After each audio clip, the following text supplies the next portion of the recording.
Buongiorno cari amici, benvenuti anche oggi nel canale del vostro Marietto Veneziano. Come avete visto del titolo, oggi parleremo se bisogna intervenire alcune volte con la Dagida oppure con riti propiziatori. Ma prima di iniziare questo discorso vi chiedo, se non avete ancora fatto, di iscrivervi al canale di Hildegard o del vostro Marietto Veneziano e di venirci a trovare nei gruppi Facebook e di Telegram, dove lunedì sera teniamo dei corsi, un percorso esoterico alle 20:30, l'entrata è gratuita e se vi scappa anche un bellissimo super like è ben accetto. Bene, vediamo un po' questo discorso, perché ho avuto le persone che vedendo il loro quadro energetico si vede che alcune volte va bene la Dagida perché bisogna operare di forzatura con coercizione mentale e quant'altro, e invece alcune volte proprio la situazione è ai piedi della scala, e questo quando purtroppo questa persona nella vita si è messa in una condizione tale, o per karma o per qualche errore di valutazione fatto senza condizioni di causa, si è messo in una situazione che anche la Dagida purtroppo non può intervenire,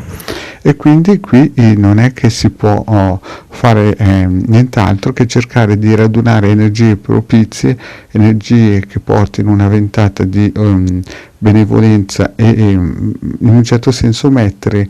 il cliente o la persona in una posizione di attirare verso di sé delle energie positive, delle vibrazioni positive che gli possono in un certo senso dare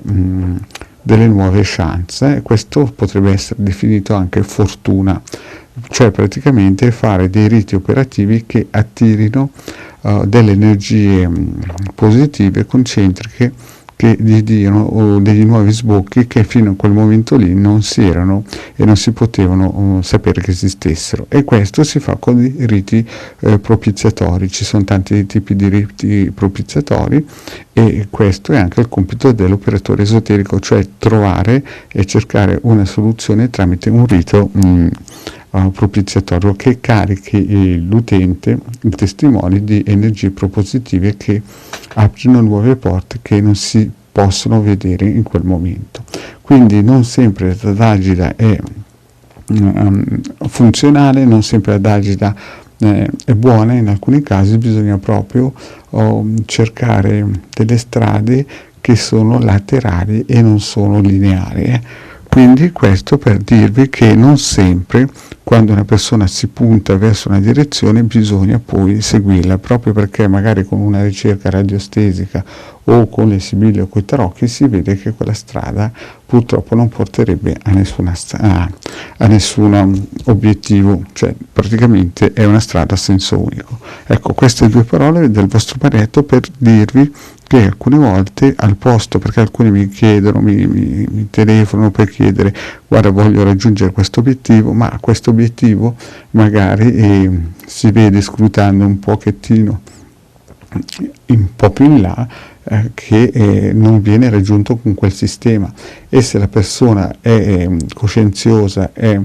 in un certo senso ragionevole, capisce che l'egregore è troppo forte da poter superare, e quindi si cerca con lui in armonia di trovare delle strade alternative, ma che portano sempre gli stessi vantaggi per lui, per il testimone, per il cliente. Chiaro, questo è anche in un certo senso non un atto di fede, ma neanche un atto eroico, ma un atto che fa capire che alcune volte bisogna incaponirsi, bisogna andare oltre le apparenze, perché ci sono delle egregore troppo forti che bisogna schivare, e quindi